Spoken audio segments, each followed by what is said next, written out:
This is the Gutsy Health Podcast with Juanique and Tristin. Hey, you guys, welcome back. Welcome to another episode. We are going to be talking about feeding our children and how to do it. And kind of just, this is a podcast episode mostly for moms.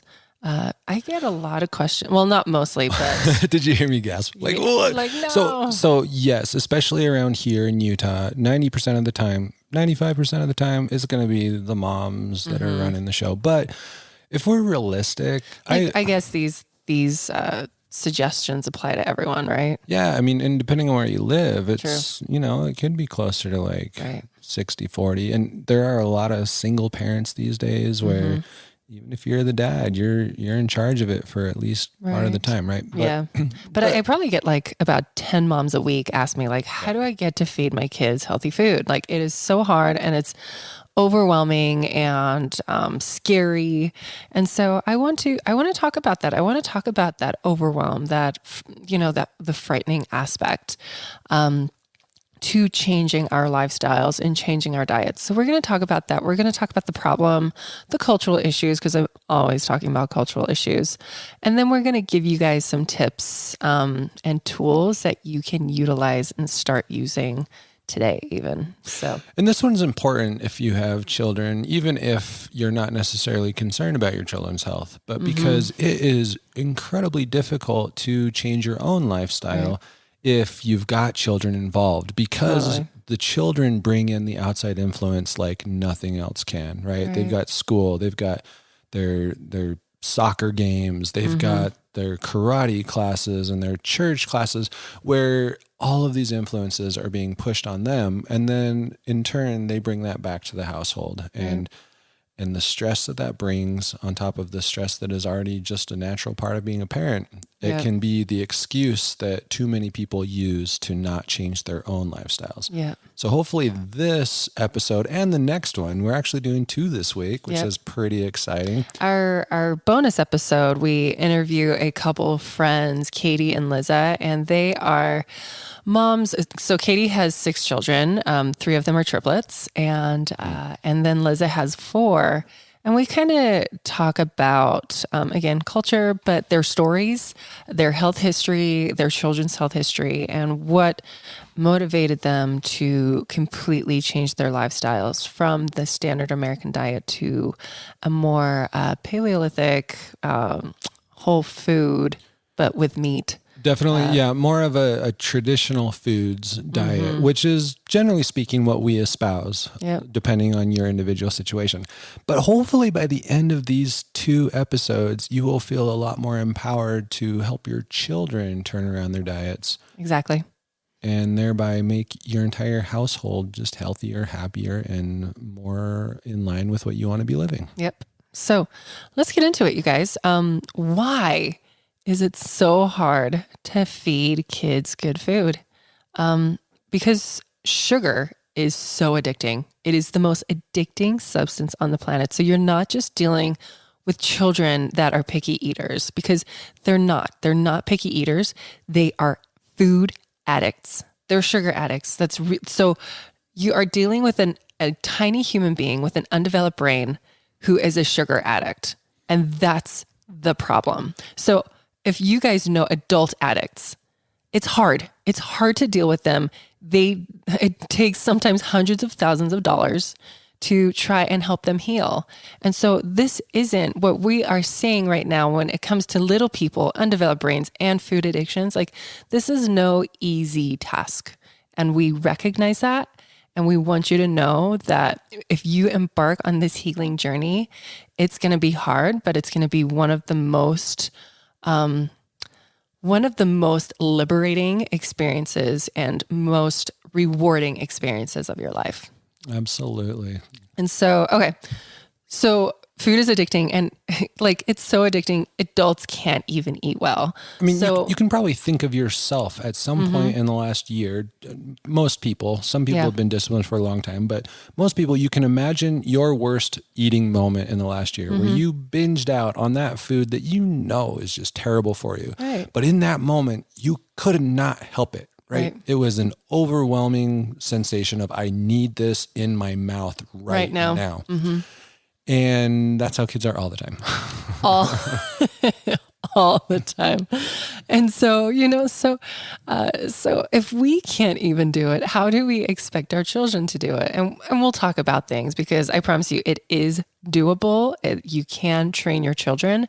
It just takes a lot of discipline and boundaries and upfront contracts with your children. All right. And one more quick caveat. We say this all the time, but this really needs to be emphasized now. We are not espousing perfection. No, when never. it comes to this. We know that your children are going to eat bad food at some point, especially once they become teenagers and they're a lot more independent.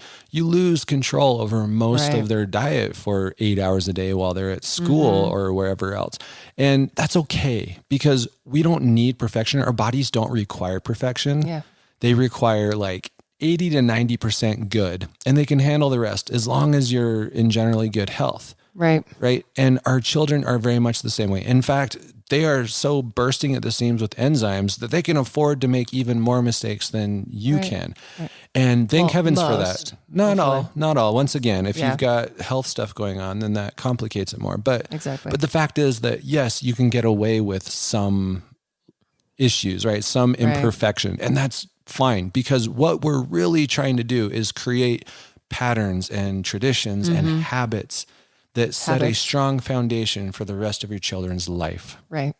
So, so we spoke about why it's so hard, their undeveloped brains, but let's talk about the culture around food, because not only are you dealing with someone who has a hard time letting go of the most addictive substance on the planet, but there is a culture that reinforces this drug of choice. There is a culture that normalizes this drug of choice.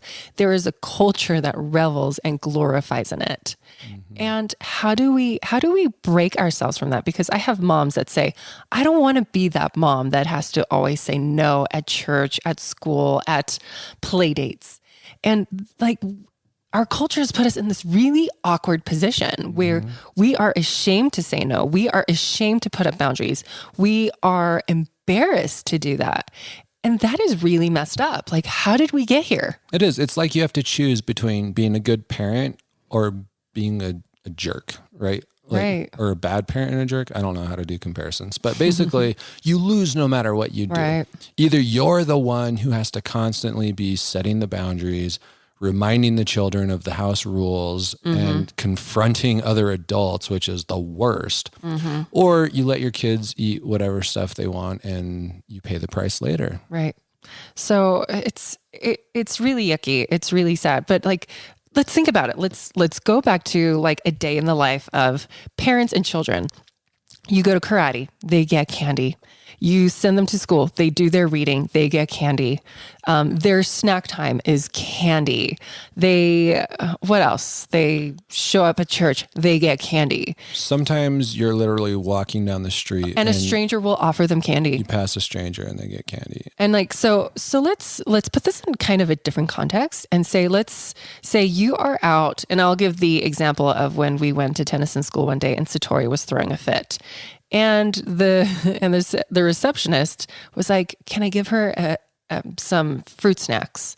Can you imagine if Satori was throwing a tantrum and that same person turned around and said, "Do you mind if I give your daughter a cigarette? Like, is that okay?" It'll really calm her down. It'll really calm her down because it's a drug. That nicotine is really calming on that nervous system. You guys, sugar is basically, it is a drug. It is a drug, and we are totally fine with that. And we shouldn't be. We shouldn't be. We need to see it for the demon that it is. It causes all kinds of organ inflammation. It is literally toxic to your liver.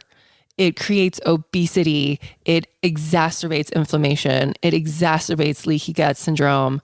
I mean, there's not a good thing fructose really does to your body. I think in a way it might be most accurately compared to something like alcohol. Yes. Where everybody is pretty well aware that alcohol has virtually all downsides, but it is fun in the moment while you're doing Right. it. I hear.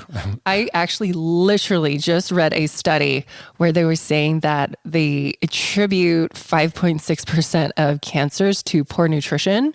And then That's it. that's it. But then they had other statistics. I know, right? But it gets, and they're like, but 6% of cancers to alcohol. And I'm like, so poor nutrition is almost as bad as being an alcoholic for cancer. So everyone knows that cancer's bad, but a lot of people still choose to do it sometimes. Cancer, you just said cancer's bad. Everyone. Are you talking about sugar? Let me start over. Alcohol. You have cancer on the brain. Yeah, Everyone apparently. knows. So, cancer is terrible, guys. So cancer is bad. Yeah. So everyone knows alcohol is problematic, right? It's the cause of so many problems in our society. That being said, it can still be fun. A lot of people choose to use it occasionally, and they do so responsibly, right? With an eye towards, as long as I don't do this too much or too often, everything's going to be okay. Right. What if we treated sugar the same way, right? And maybe some of us do. Maybe some of us do. Most of us, we go through our moments of struggling with that. As a whole, our society is terrible at that. So bad. If our society was drinking alcohol the way that we eat sugar, we would be in big trouble. Maybe we are in big trouble. I don't know. We're in big trouble. But that's sugar, right? And we're certainly not using alcohol, hopefully, to sedate our children or to get our children to do what we want. Yep. Like, hey, if you just finish your dinner, then I'll give you this nice shot of whiskey. What do you think, Tennyson? Right. Isn't that terrible, you guys? Like, that's such a terrible idea. And yet we're totally fine doing that with sugar. Maybe our kids would get to bed on time if we gave them some alcohol after dinner. We just need to prioritize sleeping and have better boundaries with it. Same thing with food, guys. You need to have better boundaries with it and better rules. Okay. So, there was something really important I wanted to say and I totally forgot. Hopefully it comes back to me. But it just, you guys, it's really obvious that sugar really should be seen for the demon that it is. And it really, we need to have a heart to heart with ourselves and say, what do I want for my child? Is their health worth it? Is their long-term, I don't know, what's the word I'm looking for? Well-being. Yeah. Do I want my children suffering with autoimmune diseases, with illnesses, with inflammation, with maybe infertility? That's not a future I want for my children. And yet poor nutrition and high sugar consumption can lead to these things, can exacerbate these things. I don't want that for my kids. And so I think every parent needs to kind of sit down and have a heart to heart with themselves and say, because this is our responsibility. Our children are not getting in a car, driving to a grocery store and buying the food. That is all on us. And when people say, how do I get my kid to eat better food? I'm like, just don't buy it. You don't buy it. If you have it in the house, you made a choice that you were fine with your child eating that. And so we have to kind of, again, like I said, have a heart to heart and be like, okay, when is this going to stop? When am I going to put on my adult pants, my big boy pants, and retrain my children again? And because that's what it is. It's training. It's training, and it's hard and it's uncomfortable. It's like riding a bike. You're going to fall off that bike a whole lot. You're going to have some scraped up knees and hands. You're going to be kind of miserable for a little bit.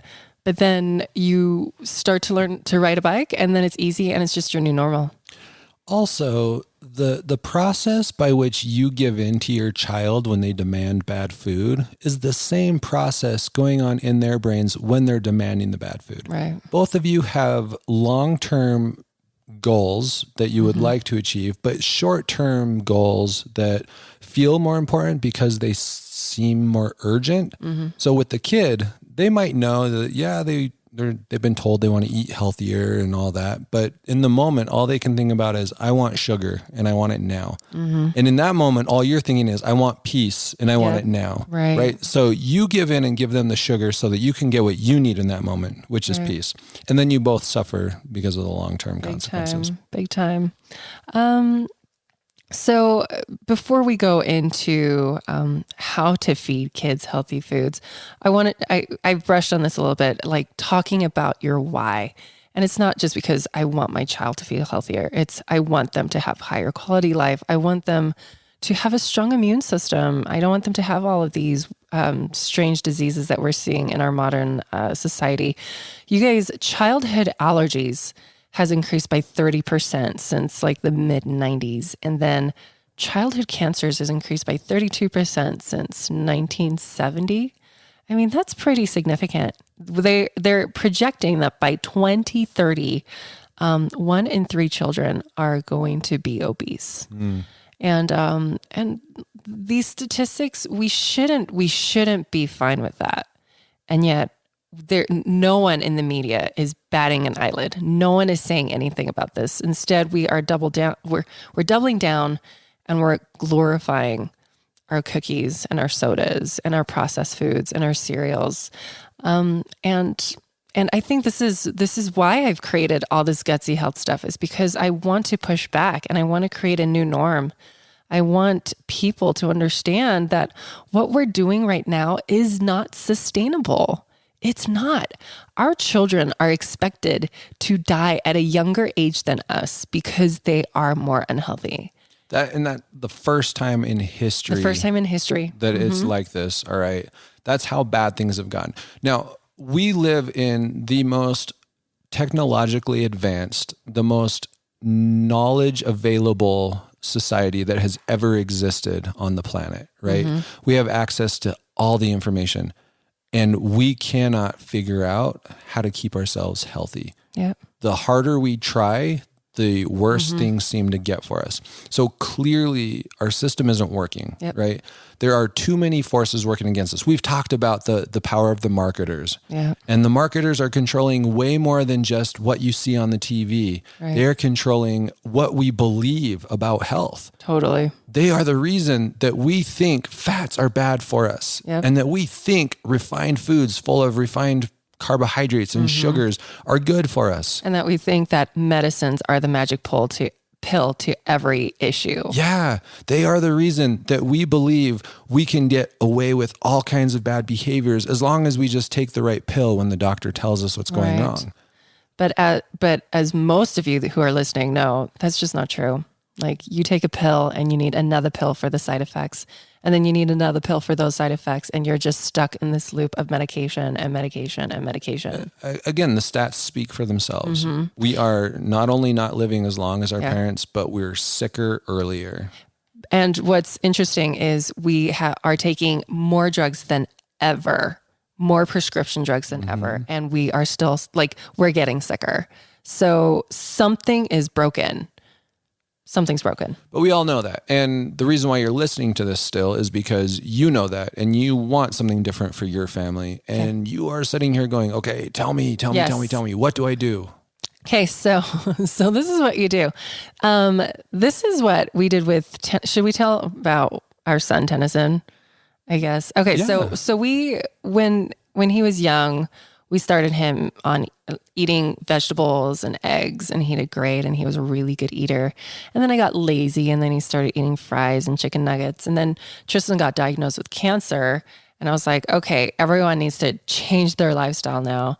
And it was hard. It was really hard trying to get Tennyson to eat vegetables again. He loved Chick-fil-A. And it was all he ever wanted. And it was like all over San Antonio too. We were living in San Antonio at the time, and like there was a Chick-fil-A like 5 minutes in every direction. It was Chick-fil-A, Starbucks, Chick-fil-A, barbecue place, Chick-fil-A, Starbucks. Exactly. Tacos. And so I promise you, like, we have been through this struggle, and I promise you this as well. The struggle never ends. Nope. And it never will, because they know what sugar tastes like. But again, it's the reprogramming, and it's the reformatting your priorities for them and for yourself and for your family. So I can't promise you that the struggle will go away, because it won't. It's just going to change and shift, and it's not going to have so much charge in the beginning. But in the beginning, think of an adult addict. When you take away their drug of choice, what happens? There is withdrawal. There's anger. There's lots of emotions. There's bartering. There's people making other people mad. And for instance, like, your children are going to be throwing tantrums.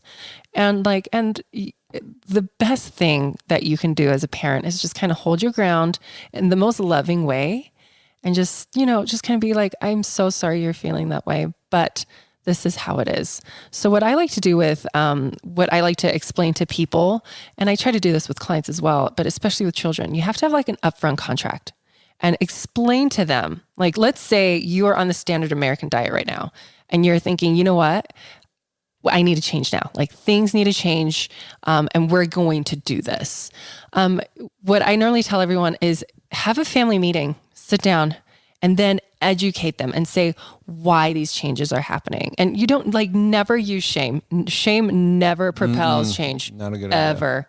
So you want to use education and empowering thought processes.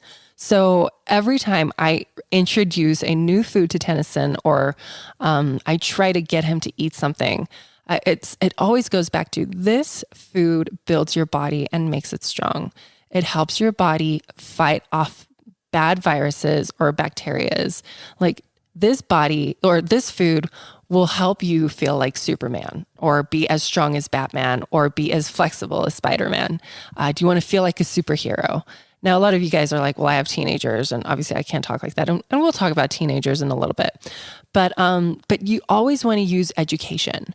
And education is a tool. It is power. It is knowledge.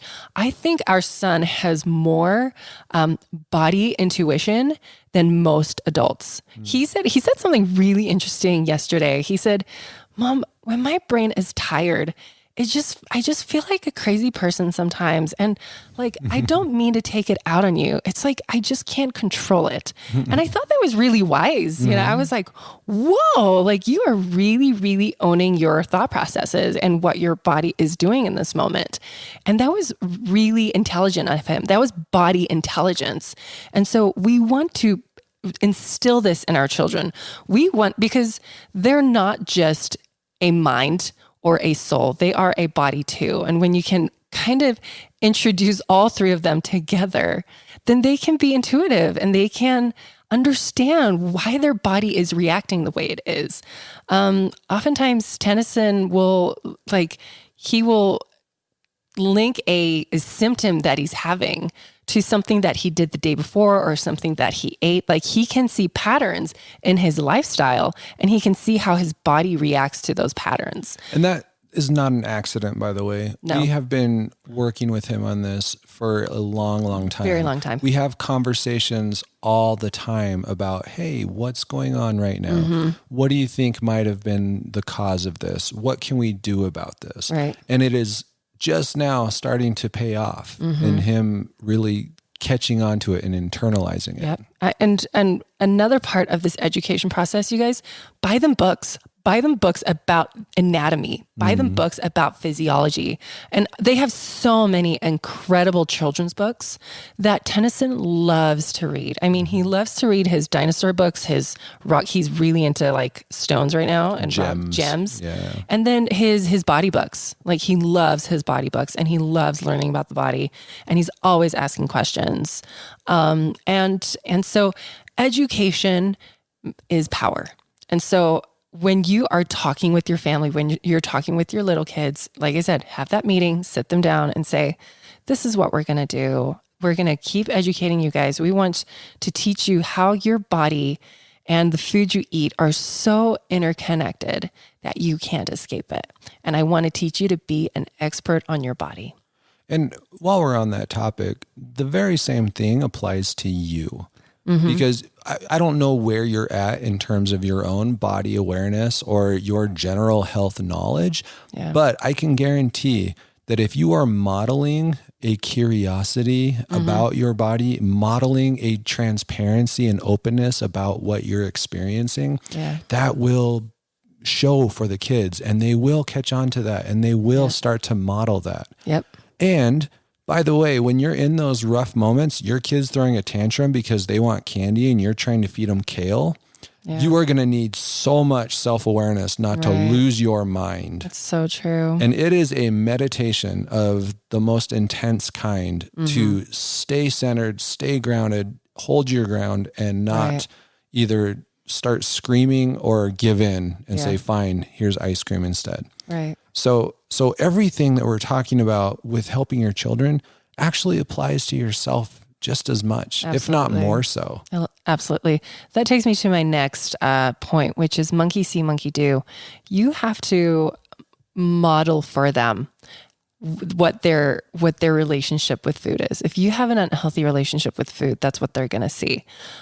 If you have a healthy relationship with food, they're going to model that and do it. So when it comes to eating healthy foods, obviously doing it as a family is very important. But you guys, sometimes it takes up to 15 times for children to be exposed to one kind of food before they accept it and they love it. That's huge. 15 times might not seem like that much as you hear it right now, but that is a lot of meals. So let's say, for instance, it's broccoli. So if you were eating broccoli every other day, that would be exposure to broccoli 15 times in a month. So it would take an entire month of pretty much almost everyday exposure before your kids say, okay, yeah, I like this now. Yep, exactly. So consistency is honestly, it's key. Like you have to be consistent and you have to so there's two things. And Katie actually spoke about the no thank you bite. So, and I love that because we do something similar, but we don't call it the no thank you bite. So when she makes a meal, they have to try everything. That's the no thank you bite. So they try it and then they say, no, thank you. I've had enough. So with our children as well, we say, you don't have to love it, but you have to try it. And so I know with every single meal that I make, I try to make a vegetable or a protein or something that they love, and then something that they like, and then something that they have to try. Because they're going to eat the thing that they love and that they like, but the thing that they don't love, the thing that's unique, the thing that's new, that looks like it has a funky texture to it, like they're obviously going to leave that for last. And so the wording that I use is you don't have to like it, but you have to try it. Or you can do that phrase, the no thank you bite. So what I also loved in her story too was Katie doesn't like beets, and you guys are going to hear this in the other episode, but she doesn't like beets, but she will model to her children her no thank you bite. And she will show, and when she goes to eat it, her children will be like, but Mom, you don't like beets. And she's like, I know, but I have to do the no thank you bite too. So showing children, I think, vulnerability in food and weakness is totally okay. You are showing them that, hey, I have problems with food too. I am not perfect, and they can connect with you when you show that to them, when you show that vulnerability to them. And so you'll be more successful with that as well. And kind of going back to the exposure piece, you are not just helping them learn to like broccoli when you go through that arduous process of exposing them 15 times to broccoli. You are actually training them to be more flexible in their tastes. Yep. Right? One of the worst things that happens to young children is that we allow them to have a very narrow palate where all they want to eat are 3 different foods: chicken nuggets, French fries, and applesauce, right? And that's all they eat for years and years. And then we expect that they're just going to one day mature out of that and want 100,000 different foods. It doesn't work that way. No. Because the way that their brain develops when they're very young has an influence on how their brain functions later on in life. It's true. And so if we are exposing them to a wide range of things as young children, they are going to be more open to all kinds of new things, even things that they weren't exposed to. Exactly. There's actually, to kind of bring in a study with this, when very, very young children are exposed to multiple languages, their brain develops in a way that they can pick up those languages very easily. That's so And true. on top of that, it makes it that much more likely that they will become a polyglot later in life, where they actually have all kinds of languages and they can learn a language with ease because their brain has wired in a way that it just sucks in new languages. And why couldn't we do that with food, right? Well, and I love how you said that exposure to languages makes them, able to learn more as they're older. Same thing goes with food and your gut biome. So the younger they are and the more diverse foods like vegetables, fruits, the different kinds of chains of foods and fibers, cellulose, what am I thinking of? There's cellulose and then there's digestible and non-digestible fiber. Thank you. Betcha. But Soluble, no, insoluble. Yes, soluble and insoluble. I got your back. That's what I'm here for. It's like 11:10 p.m. Our brain shut off an hour ago, Yeah. but we got to get this recorded. Yeah. Like my eyeballs, like my eyelids are like closing as I'm saying some of these sentences. It just makes it more fun though, right? So yeah, exactly. So the younger they are and the younger they are exposed to these fruits and these vegetables, the more their gut biome is going to be diversified and proliferate, and they're healthy bacteria, because there's unhealthy bacteria in your gut and there's healthy bacteria in your gut. And the healthy bacteria keeps the bad guys at bay, the bad bacteria, right?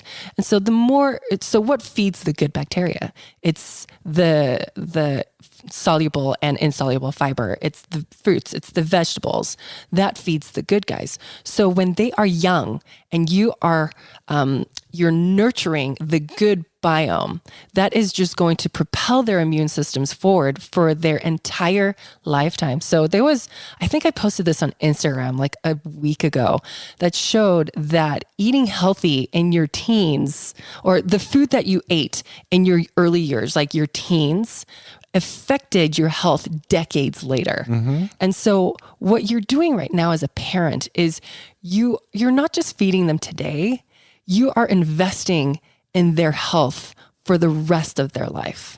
Right. And one of the ways you're directly doing that is by shaping their gut biome. To be more diverse, more adaptable, more flexible. Because it's not just about having good bacteria in there. It's about having a good balance of bacteria that can handle anything you throw at them. Exactly.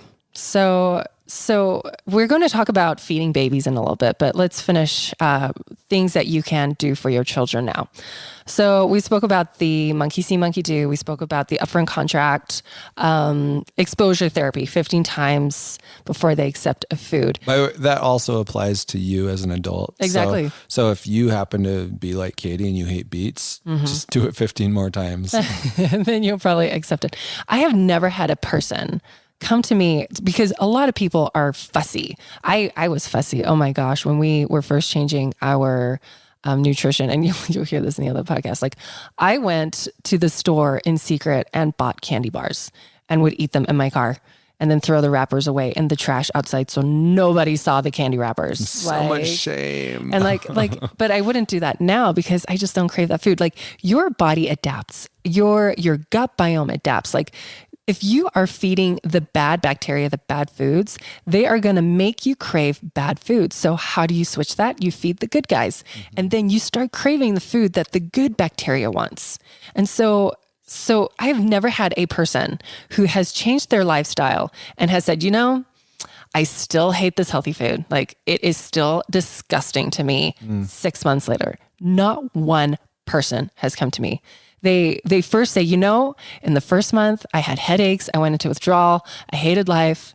But then I started craving vegetables and I started craving my green smoothies and I started craving my broccoli even. And I started craving my bone broth and so on and so forth. So the body adapts. You just have to become uncomfortable for a little bit. That's why it's called growing pains, because it's painful, but you are growing. You are getting stronger, better, healthier. But you have to go through those growing pains. And so you need to decide, is it worth it for me?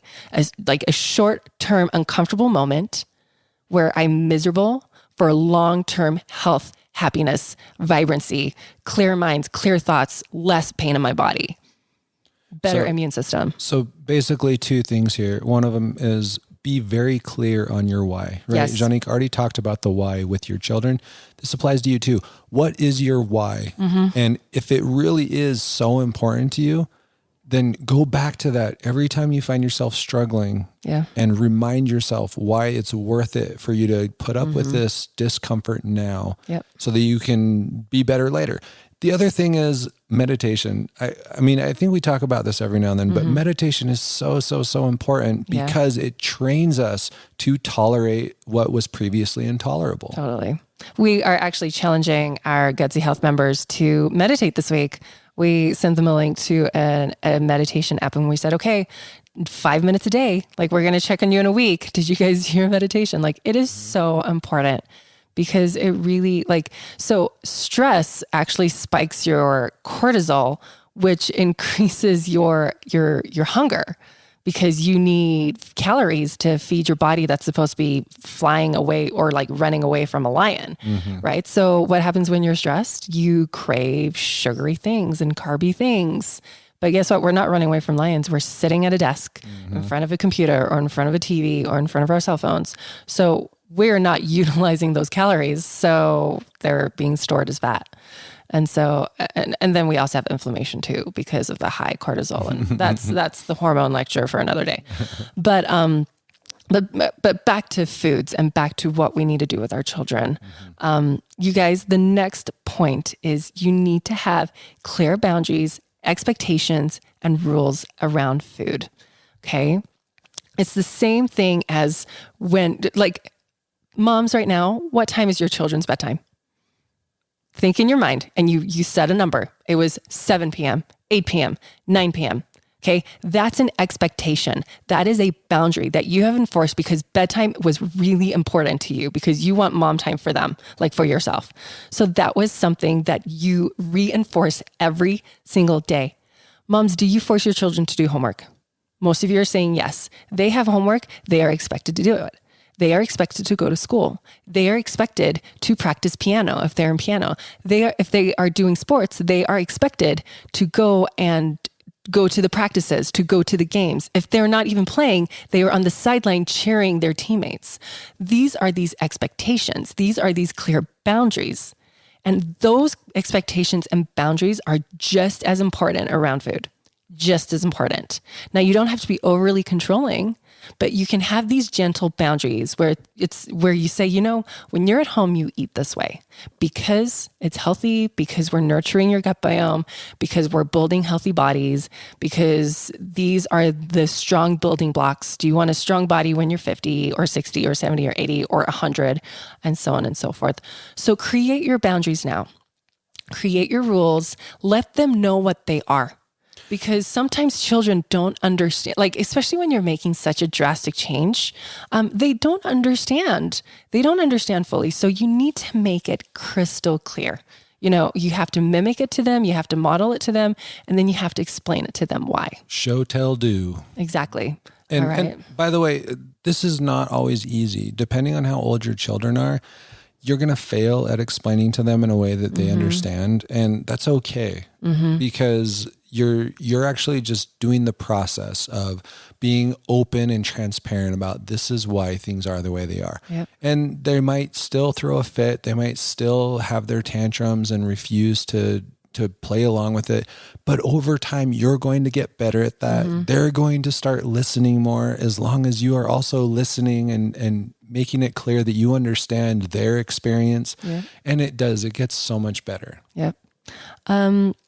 So I want to use an example. So Tennyson he went to a birthday party on Friday and I knew that he would just be eating junk food and he loves junk food. I mean, who doesn't, right? And so he ate a ton of junk food and he told me in the car, he was like, Mom, I ate so much junk food. And I'm like, did you have fun? I wasn't like, oh my gosh, that's so bad for your body because shame never works, guys. Never use shame to instill some lesson because it won't stick right. So anyways, I asked him, like, did you have fun? Like, what were the colors? What was your favorite? Like I wanted to be experiencing that joy that he had through it. And then I enforced a boundary and I said, okay, we're going to go home and have dinner now, but we're not going to have dessert. Okay. Because, and I like to make healthy desserts for my kids because I think that's a pretty big, cultural thing in our society. And it's a really great way. Another thing we're going to talk about soon is, rewards. I bribe my kids all the time.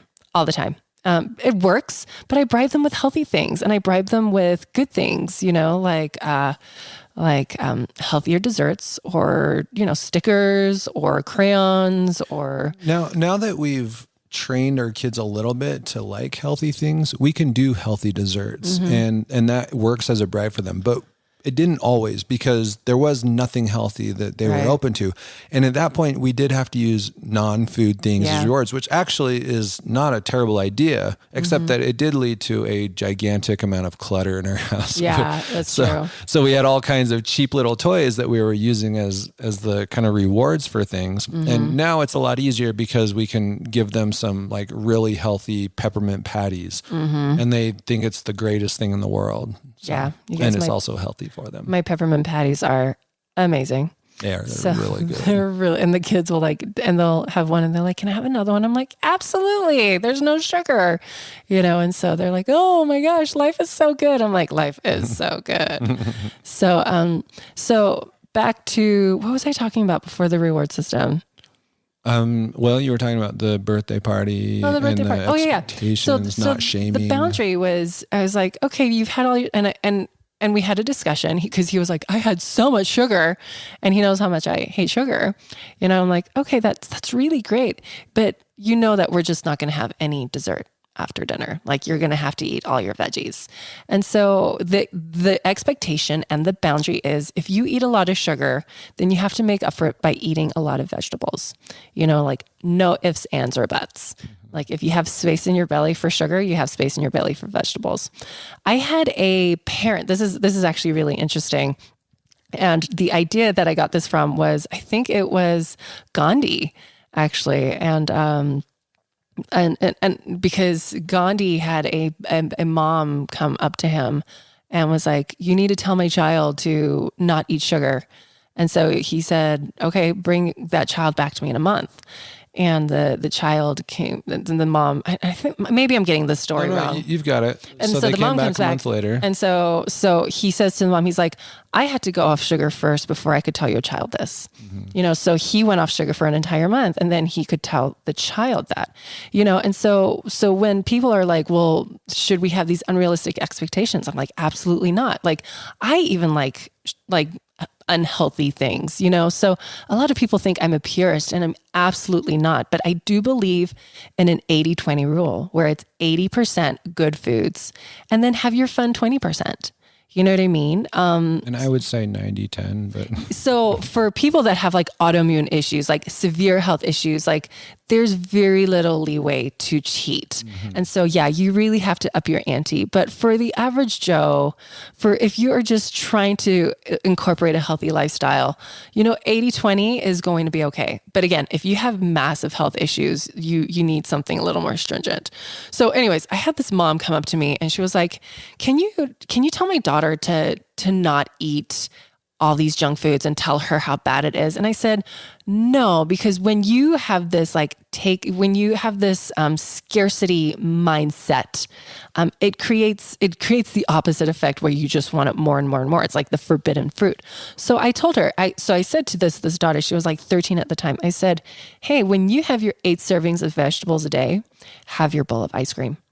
So when it comes to your children, think of adding foods think of it as adding and not taking away.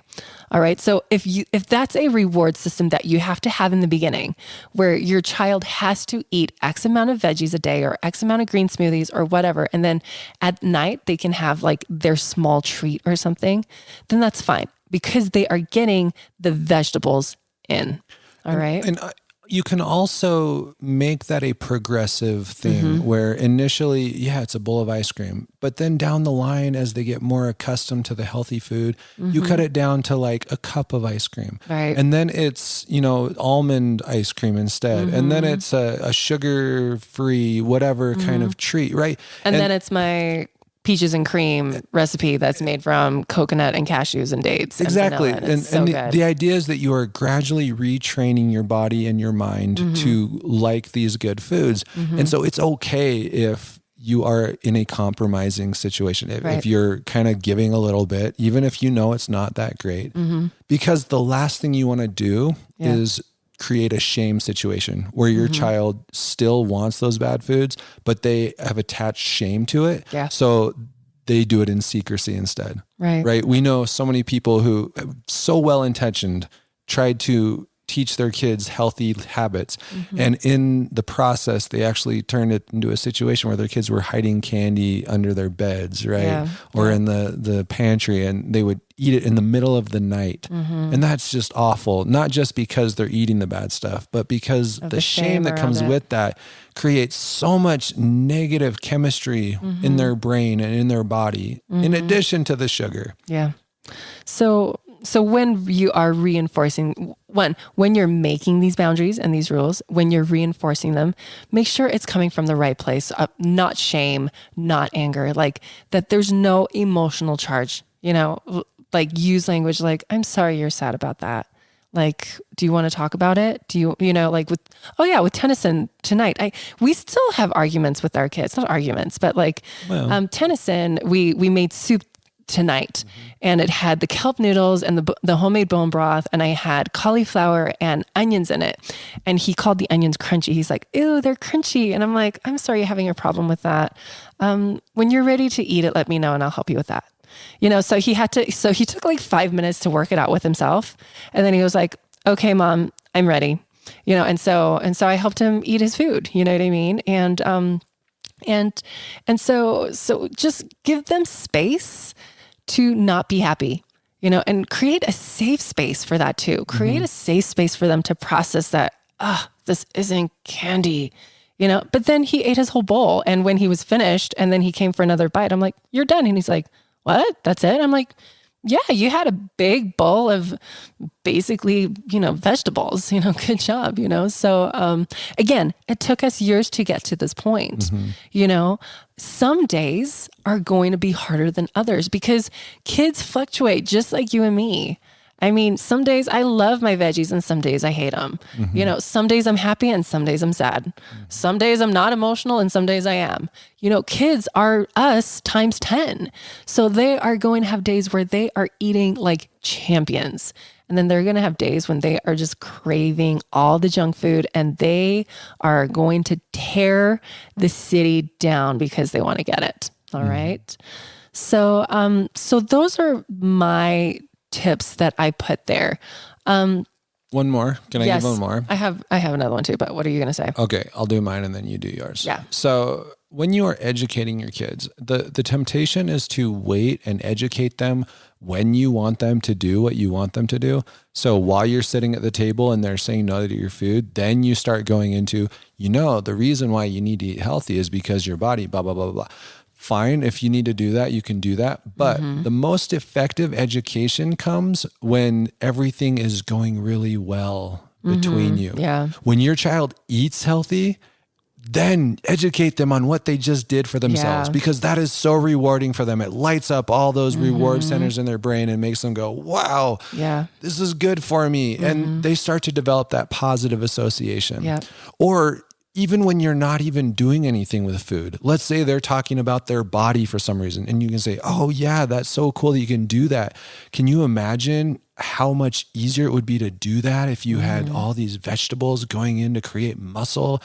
And then they start to get the inquisitive piece where they're like, oh my goodness, that's cool. I can see how that plays into being a cooler person. Yeah. And then makes them more likely to want to eat those foods when they come across those foods. Yeah. But if you only use it when you're in those tense moments and their brain is not in a receptive state, they're just going to start zoning that out. Totally. And that's going to become their reaction to anything healthy in the future.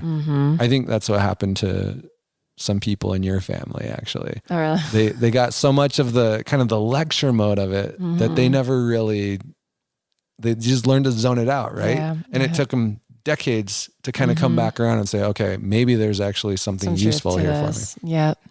So now what? So now what do you do? Because now you know the rules. So what does the first step look like? We spoke about the upfront contract. We spoke about establishing boundaries. We spoke about, monkey see, monkey do. So now what? I think what's important is once you've had your upfront contract, part of the upfront contract is telling them the steps you are going to be taking. Because can you imagine if you drove home one day and you walked into your house and all your furniture was gone and you were like, what just happened. So one of the first steps I tell moms, and they're like, but this is so drastic. And I'm like, big actions allow for big changes. And so like, you can't just poo-poo around this. Like when you are ready, you just kind of need to jump in and do it. Like you can't just wait. So the very first thing I tell parents is you have to clear out the pantry. You can't have the candy in there. You can't have the processed foods in there. You can't have the goldfish there. Like it needs to be like, you can't even have like a secret drawer. We have a cupboard called the secret tunnels. And you can't have the secret tunnels in your house. Like your kids will find the secret tunnels and they will grab all the junk food and eat it all. So and you will too, by the way. Yeah, exactly. So you need to, so part of your upfront contract with your family is, okay, on Saturday, pick a day. I'm just going to say, you say on Saturday, mommy's going to be clearing out the pantry. Like these foods and these foods and these foods are going to be gone, but we're going to replace them with some other fun foods like popcorn and nuts and fruits. And so ask them and say, what list of fruits would you like me to buy? What list of nuts would you like me to buy? And you can make them healthy trail mix with raw organic nuts and seeds and goji berries. And you can get the Lily's on like the stevia sweetened chocolate chips and throw some chocolate chips in there if you need to for now, just to make it, to sweeten the deal. But let them be part of the decision making, and they will feel empowered and not disempowered. And so step one. Clear out that pantry, burn the food, let it be gone. Just kidding. Don't burn the food. Give it away. Don't even give it away because it's unhealthy. Throw it away. Don't poison your neighbors, guys. Gosh, Tristin. They're going to eat it anyway. So get clear out the pantry, clear out the fridge, and then restock with some ideas from your family. Get healthier snacks. You guys, fruit and nuts is so quick and easy to grab and go. Some snacks that we like in our house, and your kids might take some time to warm up to these kinds of things, but like the seaweed snacks, for one. There are these crunchy mushroom things that you can buy from Costco. What are they called? Mushroom chips. So I don't even know what mushroom chips. But my kids actually always have access to fruit and nuts, and they can go to the cupboards, or what do you guys call it in the pantry? Sorry. Yeah, cupboard works. Does cupboard work? Yeah, we keep food in cupboards too. Okay. Okay. Sometimes I get like my South African terminology mixed up with my American terminology, and I'm like, wait, do you guys say that here? So our kids always have access to some kinds of snacks in the cupboards, but they're always healthy snacks. And so that gives them, so in the beginning, your children are going to be hungry and grumpy. And when they say, Mom, I'm hungry, you can say, well, you can help yourself to a snack, but I don't want that snack. You're like, sorry, we all agreed to this, and remind them and be gentle about it and say, this is what we said. This is what we agreed to. I can wash some blueberries for you if you want, or you can get some, Tennyson will help himself to frozen blueberries all the time. He'll pull out a bowl, pull out the frozen blueberries and just down a whole bowl of frozen blueberries, or he'll make himself a scrambled egg or something like that. But it's always healthy snacks that he can have access to. So that's just something that works in our home. But let them know that all the other things, it's gone. It's no longer going to be a part of the picture. And you're going to have moments where you are really craving something, or your kids are really craving something, and they go to the cupboards and you're just so frustrated because you don't have your junk food there, and you're going to hate it in that moment. Later on though, you're going to be so glad you didn't have that because you didn't give in, and you feel better because of it. Yep, exactly. And so I think, honestly, that is the biggest step possible. The next thing that a lot of moms, and we talk about this in the podcast, is finding a supportive community, like finding like-minded parents that are on the same page as you, and are reinforcing that, because there is a big cultural issue with shaming healthy people. And I don't know why that is. But they're like, we feel uncomfortable that we're taking up that we have these boundaries with food, and people shame you for that.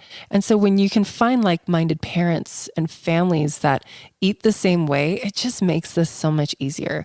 And that's why I think I love what we've created with the membership, is because like moms and parents can go in there and share ideas and share frustrations and share recipes and share tips on what they did with their families for breakfast or lunch or dinner, and I love that. I love that they're communicating and they're bonding, and that bond is reinforcing the behavior instead of making it a shameful, uncomfortable experience that makes you never want to do healthy food ever again. So, and another thing about the Gutsy Health membership is that it takes the decision fatigue away from you. So when you're like, what do I feed my family? Like, the membership gives you your meal plans. It gives you your shopping list. It gives you everything that you need. And again, you can break it up in parts on the plate of like, love, gotta try. And then you just keep re-exposing them to it. Another thing that I found helpful and that I incorporated in the Gutsy Health membership was a picture menu plan. So every day, my kids can see a picture of what they're eating that day. This is for breakfast. This is for lunch. This is for dinner. This is what our snacks look like. So I'm all about those upfront contracts, right? So when you show your family, like, this is what we're eating today, then there's no kind of trying to manipulate it out of it. But I want pizza, but I want this. It's like, sorry, just go look at the menu. Whatever you see on there, that's for dinner, but mom, no buts. I'm sorry. Like, well, actually, I'm not sorry. Like, this is really good food for you. So, I promise you'll like it, and I'll give you extra chicken, so you don't have to have a lot of green beans, but you just have to try a few, language like that.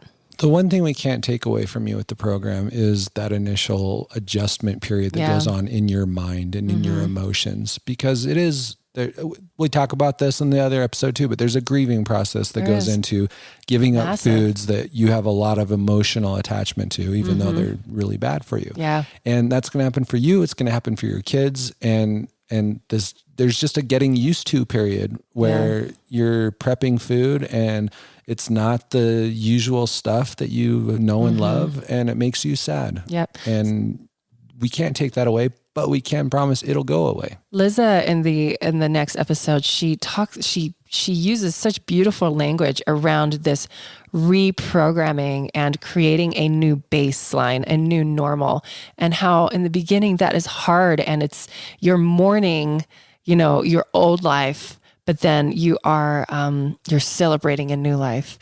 And it just goes back to that idea of growing pains. Like, there is a growing pain process for you, for your kids, but it becomes intuitive. And then your whole mindset around food completely shifts and changes for the better. And not only do you empower yourself and your children with health and wellness and education, but then you can start teaching them about the world around them, like where their food is growing from. And then you can take them on like farm tours, like organic farm tours. And there are programs out there that help educate children on how to grow a farm. Like, that is such, I can't wait. I know every year Tristan's going to laugh at me, but I'm like, I'm going to grow a garden this year, and it's going to be this big fat garden. But then I've always had little children, and then I've been trying to grow a business and whatnot. But like, I can't wait till next year because both Tennyson and Satori will be of an age where they can help me plant trees and then plant seeds and grow a garden. But when you can start educating children about where their food is coming from, where their meat is coming from, how it grows. I mean, you guys, food grows from sun and water and seeds and dirt and bacteria. That is so cool. And so when you start teaching your children about these things, like, it opens up a part of life that they have that they were so desensitized to that they didn't even realize it. I mean, think of how removed we are from our food. We don't even think about it. We show up to the store, we buy it, and we take it home. Where did that come from? Who's touched it? How is it manufactured? Right? But when you go into a healthier food lifestyle, those questions really do matter. And you want to know where it comes from. And it's exciting to know, and it's exciting to learn, and it's empowering to learn about those things. So give those empowering tools to yourself and to your children. So were we going to talk about babies? Oh, let's talk about babies really fast. Okay, because we're almost hitting we have a... So specifically we're talking about you've been either breastfeeding or bottle feeding your baby, and it's time to start introducing solids. So I'm going to share with you guys what my pediatrician shared with me. And he was actually, oh my gosh, he was really, really smart about this. But, okay. And mind you, this was what he told me, and I never forgot it. I actually did a video of it that same day, so I never forgot it. So he said, when you are transitioning your kids to solids, you do not want to puree food, because they are developing their sensory nervous system. And remember, food is supposed to be a sensory experience. It should involve all of your senses, not just your taste buds. Exactly. So he said, so let's think of vegetables, for instance. So you obviously want to cook them so that they're soft, but you don't want to puree it. You want to chop it up really fine and then put it in front of them on a tray. You don't want to force feed them with a spoon. So when you cut it, when it's steamed and it's cut up into teeny tiny little bits, they get to pick it up with their fingers, and you'll see them play with it. And then they put it in their mouths and they start to play with it in their mouths. And then they will spit it out, and then they'll pick it up again. And then they put it back in their mouths, and they're playing, and their tongue is feeling, and their teeth are feeling, and their cheeks are feeling. And then they spit it out, and then they will occasionally try to swallow it. And so you obviously want to keep your eyes on your child, but this is what he said. He said, babies have incredible gag reflexes. So they're going to choke on food quite a bit. And that is okay, because they are training themselves. So let them play, let them touch, let them feel, let them make a mess. And moms, you are all cringing out there, and I cringed daily when, especially Satori is my artsy child, and she created these canvases of food everywhere, over her, over the floor, over her dress. And I just let her, because I was like, because my doctor said so. So let them play with their food. Don't puree it. Steam it, cut it up, and let them eat it. So now everyone's asking now, so what first foods would you introduce to your children? This is a really important question. And this is what I always tell people. Vegetables. Vegetables. Not fruits. Not fruits. The blander the vegetable, the better. Because if you start giving them very sweet foods in the beginning, you are training them to crave sweet foods. Remember, what you first feed them is going to feed their gut biome. So make sure you are feeding the gut biome that thrives off of vegetables. And so I liked avocado, fatty foods like avocado, and then also broccoli, cauliflower, peas. I don't like corn, guys. It's just starchy. I mean, peas are only so-so also. Yeah. But. Cooked carrots. What else did we like? Sweet potatoes. Carrots and sweet potatoes. So even those things, they're meh. They're a little sweet, but... primarily, though, the above-ground vegetables are going to be your winners. Zucchinis. The zucchinis, the broccolis, the cauliflowers, leafy greens are really hard. It's easy for kids to choke on those because they just can't chew them down very well enough. Right. So those, maybe a green smoothie is not the worst thing in the world. Costco has organic frozen broccoli. And I remember with Tennyson as a baby, you just pull out a bag, you steam it, you cut it up fine, and you give it to them, and then they play and they chew, and then they swallow, and they choke on it, and then they try it again, and just let it be an experience. And then I think with Tennyson, he was 2.5 before we introduced fruits to him. Satori was just over 1.